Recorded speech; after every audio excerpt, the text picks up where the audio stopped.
Hey guys, what's going on? It's Andrew from AR Media, and today's video I want to go over my Criterion Collection pickups for this July sale. So if you guys don't know, Barnes & Noble does a sale twice a year, and right now it is the 50% off all Criterion Blu-rays, and I went in, picked up a bunch, and I want to share it with you guys. So let's get to it.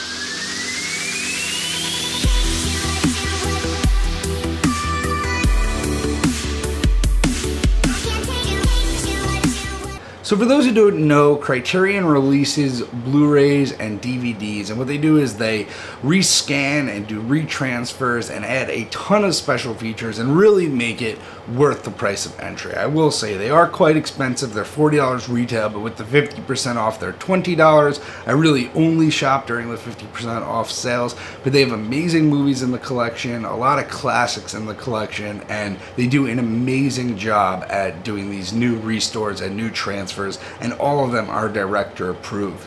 So we're going to start with my favorite pickup of the collection. That's going to be the Silence of the Lambs. So this is a brand new 4K scan, and this looks absolutely impeccable and also has a brand new 5.1 mix as well. This is by far my favorite new pickup. It comes in this awesome slipcase with a booklet, a ton of different artwork, and this is by far the best Silence of the Lambs has ever looked.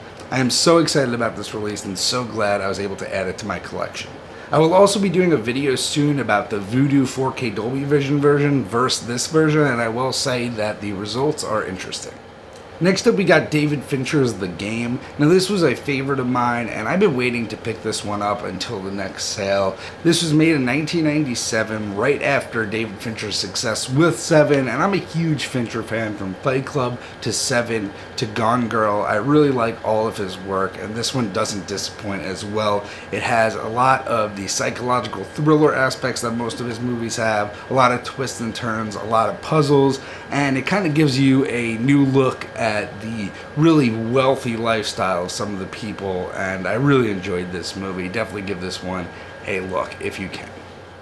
Next up, we have an absolute classic and one of my favorite old-timer movies, and that's The Breakfast Club. Now this is a brand new 4K transfer, and this looks phenomenal. Now I've seen this movie countless amount of times. Type of movie I could throw on any time of day, whenever it's on, and just watch it and enjoy it. And I just finished watching this the other night and loved it. The new transfer blew me away. And really, there's nothing I can say about this movie that hasn't already been said. It is an amazing movie, funny at times, dramatic at times, and I just love the ending of this. For anybody who hasn't seen it, go out and see it. For anybody who has seen it and likes it, definitely pick up this new 4K transfer. Definitely worth it, and tons of special features and a booklet as well. Next up, we got The Virgin Suicides. Now, I'm a big fan of this one, and this is a relatively newer Criterion release. So this was a 1999 movie starring Kirsten Dunst, and it's a sad movie, but I think it takes a dark comedy approach to it. But I really liked the way this was shot. This is Sofia Coppola's first movie, and I really like the way that this handles suicide, and I think it's more relevant today than ever with the mass amount of suicides we've had, especially with celebrities. And I think this is a really interesting look at what the questions people ask after a suicide happens, and the things we're missing about these suicides, and what the questions we're not asking to prevent them. And I think this is a great movie that takes a deep look into it and has a lot of deeper meanings than really shows. Highly recommended. Also, this one also has a brand new 4K transfer and looks phenomenal, better than I've ever remembered it looking. Next, I actually have a recent release, and this went straight to Criterion, and that's Personal Shopper with Kirsten Dunst. Now, this was an IFC Midnight release, and I was a huge fan of this. So it's an art house horror, but there's not very many horror elements to it. It's more of a murder mystery, but it's about someone trying to communicate with their brother. He passed away, and they both have a similar heart condition, and she tried to communicate with him, and she's a personal shopper as well for a high-profile fashion designer. And this movie has a lot to it. It requires multiple rewatches, and I really liked it my first time. I enjoyed it more the second time, and I cannot wait to watch it more and more. And I'm happy this went straight to Criterion because we got some great special features and it looks phenomenal. Next up, we got one that is the most interesting on the list, and that is Antichrist. This is a trip and a half, and I'm just going to put a warning out there. This is a very graphic movie, very kind of similar to Mother in a way. More graphic than Mother, but very similar to Mother. And if you're a fan of Mother, I actually think you will like this one.